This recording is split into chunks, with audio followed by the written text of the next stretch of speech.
तेल अवीव के रिहायशी इलाके पर देखिए हमले जारी हैं। मिसाइलों की बौछार से तेल अवीव को फिर दहला दिया गया है। रिहायशी इलाके पर भी क्लस्टर बॉम्ब गिरे हैं। तेल अवीव की ताजा तस्वीरें देखिए। इजराइल की कमर्शियल कैपिटल, आर्थिक राजधानी तेल अवीव की ये तस्वीरें बता रही हैं कि कैसे तेल अवीव को निशाना बनाकर ईरान मिसाइलों की बौछार कर रहा है। और इजराइल पर क्लस्टर वॉरहेड से हमला, आसमान में दिखी ईरान की कई मिसाइलें, इजराइल ने भी किया जोरदार पलटवार। और ईरानी मिसाइलों के क्लस्टर वेव का कहर भी देखने को मिल रहा है। सेंट्रल इजराइल में रात भर हमले जारी रहे। रिहायशी क्षेत्र में कोहराम मचा रहा, आसमान से अंगारे बरसते रहे। और देखिए इजराइल के पूर्व पीएम नेफ्ताली का बड़ा बयान आया है। पीएम नेतन्याहू ने देश को उलझा दिया है, जीत हासिल करना नहीं जानते नेतन्याहू। तो इजरायली सेना के प्रमुख एयाल जमीर ने भी चेतावनी दी। कई मोर्चे पर सैन्य ऑपरेशन से परेशानी हो रही है, बिगड़ सकती है सुरक्षा व्यवस्था। ये देखिए, सुरक्षा कैबिनेट की बैठक में जमीर ने ये जानकारी दी है। जमीर ने खतरे के 10 पॉइंट पर अपने देश को, इजराइल को आगाह किया है। तो एक तरफ विपक्ष के नेता सवाल उठाने लगे हैं, बेंजामिन नेतन्याहू की रणनीति को कमजोर बताया जा रहा है, और दूसरी तरफ इजराइल में बढ़ते खतरे की वजह से इजरायली सेना के प्रमुख भी परेशान नजर आ रहे हैं।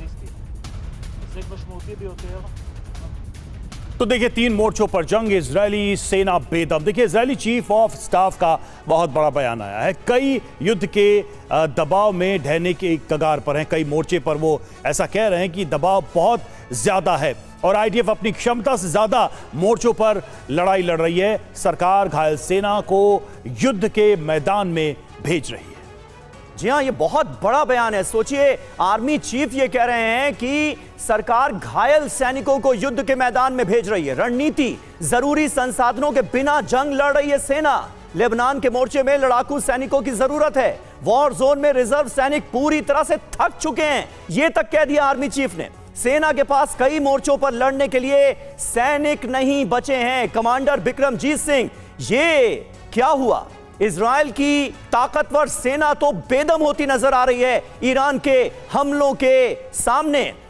ये इजरायली चीफ ऑफ स्टाफ का ये बयान कि जो सैनिक घायल हैं उन्हें भेजा जा रहा है, हमारे पास सैनिकों की कमी है। बेंजामिन नेतन्याहू तो क्या क्या दावे कर रहे थे, यहां तक कि अमेरिका ने जब 5 दिनों का पॉज लिया इस जंग में तो वो उसके भी खिलाफ नजर आ रहे थे। और सेना का ये हाल है, दम निकल रहा है। अमीर जी, बहुत ही ये तो आश्चर्य वाली बात है कि ऐसी जो आप स्टेटमेंट दे रहे हैं और वो भी आप मतलब वर्ल्ड मीडिया को दे रहे हैं। कोई अंदरूनी बात हो, क्लोज डोर्स में बात हो, आप अपनी टॉप लीडरशिप से बात कर सकते हैं। क्योंकि देखिए 3 साल से तो ऑलमोस्ट 2.5-3 साल से इजराइल भी इस युद्ध में मतलब इन्वॉल्व है।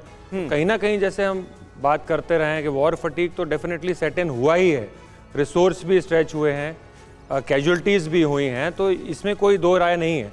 लेकिन जब आप ऐसी बातें करते हैं, क्लोज डोर में बात करते हैं, तो आप एक स्ट्रेटजी बनाते हैं कि इसको कैसे हम काउंटर करें, कैसे हम अपने रिजर्व्स को और बुलाएं, कैसे हम लॉजिस्टिक सपोर्ट लें।